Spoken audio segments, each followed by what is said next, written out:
Hello बच्चों, स्वागत है आपका आपके अपने यूट्यूब चैनल स्टडी विथ एजे में। इसमें आज हम देखेंगे कक्षा छठवीं के मॉडल प्रश्न पत्र, मतलब आपके वार्षिक परीक्षा में जो बहुत ही महत्वपूर्ण प्रश्न है, कैसे प्रश्न पूछे जाएंगे, किस प्रकार के प्रश्न आएंगे, ये विज्ञान विषय का आज हम देखते हैं इस वीडियो में। इसके बाद मैं आपको और भी विषय के करवाऊंगा, गणित के, अंग्रेजी के, संस्कृत के, कि कैसे प्रश्न आपको परीक्षा में पूछ सकते हैं। यहाँ आपके लिए बहुत ही महत्वपूर्ण प्रश्न है, तो आप इस वीडियो को आप ज़रूर से देखना और भी ऐसी वीडियो आपको मिल सके, इसके लिए चैनल को ज़रूर सब्सक्राइब करना ताकि वे सारी वीडियो आप देख सकें। आइए जानते हैं, सबसे पहले आपको परीक्षा में पूछा जाएगा वैकल्पिक प्रश्न, और आपके ये वैकल्पिक प्रश्न नंबर 1 से लेकर के 10 नंबर तक के रहेंगे। तो इसमें जैसे सबसे पहला प्रश्न है कि वे जंतु जो केवल पादप यानी पौधे खाते हैं उन्हें क्या कहते हैं? तो उन्हें हम क्या कहते हैं? शाकाहारी जंतु कहते हैं। तो शाकाहारी आपका सही आंसर होगा अ नंबर का। इसके बाद अगला प्रश्न है आपका प्रश्न नंबर दूसरा, पाचन शक्ति, शारीरिक वृद्धि, अनुरक्षण तथा टूटे फूटे अंगों की मरम्मत में सहायक है। क्या सहायक है? तो प्रोटीन आपका सही आंसर होगा, प्रोटीन सहायक है। अगला देखते हैं बच्चों, बेरी बेरी रोग किस विटामिन की कमी से होता है? तो याद रखना, विटामिन बी की कमी से बेरी बेरी रोग होता है। अगला प्रश्न देखते हैं बच्चों, इसमें प्रश्न नंबर चौथा है आपका विकल्प में कि वे पदार्थ जिनसे होकर वस्तुओं को आर पार नहीं देख सकते हैं क्या कहलाते हैं? तो वो अपारदर्शी कहलाते हैं। मतलब हम आर पार नहीं देख सकते तो वो अपारदर्शी है, और जिनमें देख सकते हैं वो पारदर्शी कहलाते हैं, है ना। और जिनमें धुंधला दिखाई देता है वो पारभासी कहलाते हैं। इस प्रकार से आपके क्वेश्चन में आपके पेपर में प्रश्न पूछ सकता है। तो ये वार्षिक परीक्षा के लिए बहुत ही महत्वपूर्ण प्रश्न है। इसके नीचे और भी अच्छे अच्छे प्रश्न हैं, तो आपको वीडियो को पूरा देखना जिससे आपको अच्छे से समझ में आए। अगला प्रश्न है प्रश्न नंबर 5 आपका, द्रव्यमान का मात्रक क्या है? तो बच्चों द्रव्यमान का मात्रक जो होता है वो किलोग्राम होता है। मतलब द्रव्यमान मतलब भार को हम कैसे नापते हैं? 1 किलो 2 किलो ऐसे ही नापते हैं ना, तो किलोग्राम उसका मात्रक है द्रव्यमान का। अगला प्रश्न है इसमें, वे वस्तुएं जो स्वयं प्रकाश का उत्सर्जन करती हैं वो क्या कहलाती हैं? तो याद रखना, दीप्त वस्तुएं कहलाती हैं। जो प्रकाश का उत्सर्जन करती हैं मतलब जिनसे प्रकाश उत्सर्जित होता है वो दीप्त वस्तुएं कहलाती हैं। अगला है इसमें प्रश्न नंबर 7वां आपका, वे पदार्थ जो विद्युत धारा को अपने अंदर से प्रवाहित नहीं होने देते हैं वे क्या कहलाते हैं? तो अपने अंदर से जो विद्युत धारा को प्रवाहित होने देते हैं वो क्या कहलाते हैं? विद्युत के चालक कहलाते हैं, मतलब सुचालक जिनमें करंट आता है।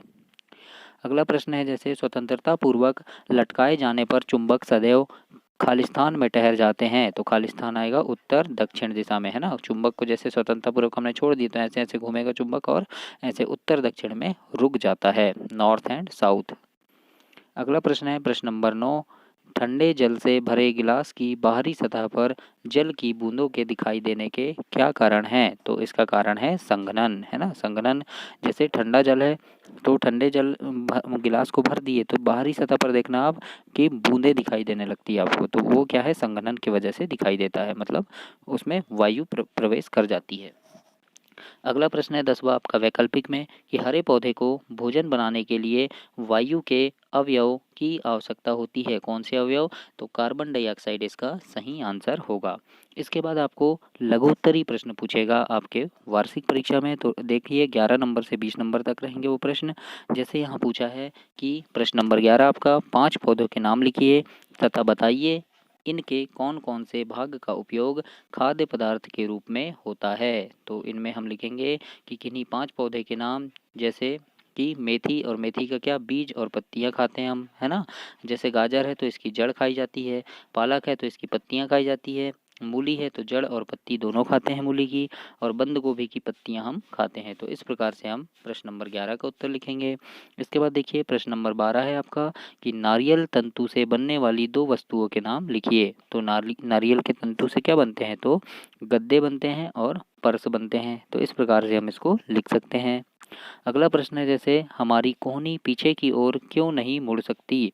तो इसका उत्तर लिखना बच्चों कि हमारी कोहनी में हिंज मतलब कब्जा, हिंज संधि होती है। कौन सी संधि? हिंज यानी कब्जा संधि होती है, जिनसे केवल आगे और पीछे एक ही दिशा में गति हो सकती है।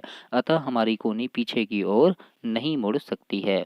इस प्रकार से हम प्रश्न नंबर 13 का उत्तर लिख सकते हैं। और ये बहुत ही महत्वपूर्ण प्रश्न है, आईएमपी प्रश्न है जो आपके परीक्षा में पूछा जा सकता है। अगला प्रश्न है जैसे आवास किसे कहते हैं, तो इसके उत्तर में लिखना किसी भी प्राणी के रहने के लिए वह विशेष स्थान जहाँ पर उसे पर्याप्त मात्रा में भोजन मिले तथा वह स्थान जहाँ उसे तथा उसके बच्चों को सुरक्षा प्राप्त हो, आवास कहलाता है। मतलब जहाँ हम रहते हैं, है ना, वो क्या है, आवास है। अगला प्रश्न है जैसे आपने जिन अपारदर्शी वस्तुओं को देखा है उनके नाम लिखिए। तो अपारदर्शी मतलब जिनके आर पार हम नहीं देख सकते, तो वो है अपारदर्शी, तो उनके वस्तुओं के नाम लिख सकते हैं हम। जैसे चट्टान का टुकड़ा मतलब पत्थर का टुकड़ा बहुत बड़ा, है ना, एल्यूमिनियम की सीट, फिर दर्पण, लकड़ी का तख्ता, लाल तप्त लोहे का टुकड़ा, छाता, प्रकाशमान प्रदीप्ति, नलिका, दीवार, कार्बन पेंट की सीट, है ना, गत्ते की सीट, प्रकाशमान टॉर्च, मिट्टी के तेल का स्टोव, है ना, सूर्य, जुगनू, चंद्रमा, ऐसे बहुत सारी चीज़ों के नाम हम लिख सकते हैं हम जिनके आर पार नहीं देख सकते, जैसे किताब है ना। तो ऐसे बहुत सारी चीज़ें हम लिख सकते हैं। अगला प्रश्न है जैसे आपका चुंबक के कोई दो गुण लिखिए। तो चुंबक के गुण, ये बहुत ही महत्वपूर्ण प्रश्न है, आ सकता है। तो पहला है जैसे स्वतंत्रता पूर्वक लटकाए जाने पर चुंबक सदैव उत्तर दक्षिण दिशा में ठहरता है, ये सही बात है। और फिर हम लिख सकते हैं चुंबक के समान ध्रुवों में परस्पर प्रतिकर्षण तथा असमान ध्रुवों में आकर्षण होता है। प्रतिकर्षण मतलब वो दूर जाते हैं और आकर्षण मतलब पास आते हैं।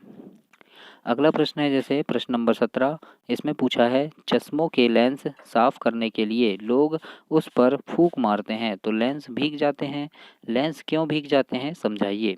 तो इसके उत्तर में लिखना जब हम लेंस पर फूंक मारते हैं तो हमारे मुंह से कार्बन डाइऑक्साइड के साथ जल वाष्प भी निकलती है। क्या निकलती है? जल वाष्प। वायु की उपस्थिति में ये जल वाष्प संघनित होकर लेंस को गीला कर देती है। इस प्रकार से इस प्रश्न का उत्तर आप लिखेंगे। इसके बाद देखते हैं अपशिष्ट पदार्थ की परिभाषा लिखिए। तो इसके उत्तर में लिखना बच्चों मनुष्य एवं जीवों के क्रियाकलापों के फलस्वरूप जो पदार्थ मनुष्य द्वारा अनुपयोगी मानकर फेंक दिए जाते हैं वे अपशिष्ट पदार्थ कहलाते हैं। अगला प्रश्न है जैसे इसमें प्रश्न नंबर 19, चुंबक के कितने ध्रुव होते हैं नाम लिखिए। तो इसके उत्तर में लिखना कि दो ध्रुव होते हैं, उत्तरी ध्रुव और दक्षिणी ध्रुव, है ना। अगला प्रश्न है प्रश्न नंबर 20 आपका जल में परिवहन किन्हीं दो साधनों के नाम लिखिए। तो उत्तर में लिखना जल में परिवहन के साधन है नाव, पानी का जहाज आदि, है ना। मतलब परिवहन मतलब जल में हम कैसे जा सकते हैं, तो नाव के द्वारा और पानी का जहाज के द्वारा जा सकते हैं। अब आएगा आपका दीर्घोत्तरी प्रश्न 21 से 24, मतलब 4 प्रश्न होंगे आपके 21, 22, 23 और 24 जो आपके दीर्घोत्तरी होंगे। बड़ा लिखना है उनको, ज़्यादा लाइन में, है ना, ज़्यादा शब्दों में लिखना है। तो पंकिल जल के किसी नमूने से आप स्वच्छ जल कैसे प्राप्त करेंगे। तो इसके उत्तर में लिखना पंकिल जल के नमूने को गिलास में लेकर थोड़ी देर के लिए छोड़ देते हैं, कुछ समय बाद अविलेय गंदगी बीकर की तली में बैठ जाती है। अब जल को बिना हिलाए इसके ऊपर जल को दूसरे गिलास में उड़ेल देते हैं।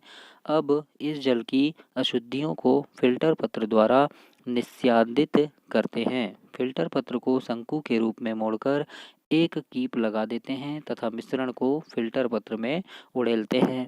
मिश्रण के ठोस कण फिल्टर पत्र पर ही रह जाते हैं तथा स्वच्छ पानी को दूसरे गिलास में एकत्र कर लेते हैं। इस प्रकार से इसका उत्तर आप लिखेंगे। इसके बाद अगला देखते हैं, इसमें है क्या आप किसी पौधे की पत्ती की छाप देखकर यह पहचान सकते हैं कि उसकी जड़ मूसला जड़ होगी अथवा झकड़ा जड़ होगी, कैसे। तो इसके उत्तर में लिखना हाँ, किसी पौधे की पत्ती की छाप देखकर यह पहचान की जा सकती है कि उसकी जड़ मूसला जड़ होगी अथवा रेशेदार होगी, है ना। यदि पत्ती में समांतर सिरा विन्यास है तो जड़ रेशेदार होगी और यदि पत्ती में जालिका रूपी सिरा है तो मूसला जड़ होगी। इस प्रकार से हम इसको लिख सकते हैं। अगला प्रश्न है पग अथवा कदम का उपयोग लंबाई के मानक के रूप में क्यों नहीं किया जाता है। तो इसके उत्तर में लिखना प्रत्येक व्यक्ति के पग अथवा कदम की माप अलग अलग होती है। मतलब हर किसी के कदम की माप अलग अलग होती है, कोई छोटा कदम रहता है, किसी का बड़ा कदम रहता है ना। तो व्यक्ति के कदमों की लंबाई घटती बढ़ती रहती है। यदि दो व्यक्तियों द्वारा किसी लंबाई को नापा जाता है तो हो सकता है कि दोनों लंबाई समान ना हो, मतलब अलग अलग हो सकती है ना। अतः कदम का उपयोग लंबाई के मानक मात्रक के रूप में नहीं किया जाता है।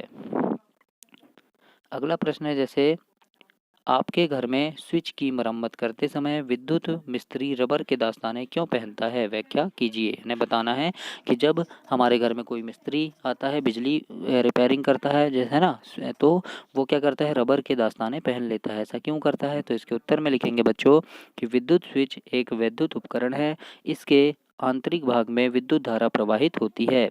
जब हम इसके आंतरिक भाग को छूते हैं तो हमें विद्युत आघात लगता है, मतलब करंट लगता है। इसलिए इसे हाथ में रबर के दस्ताने पहनकर छूना चाहिए।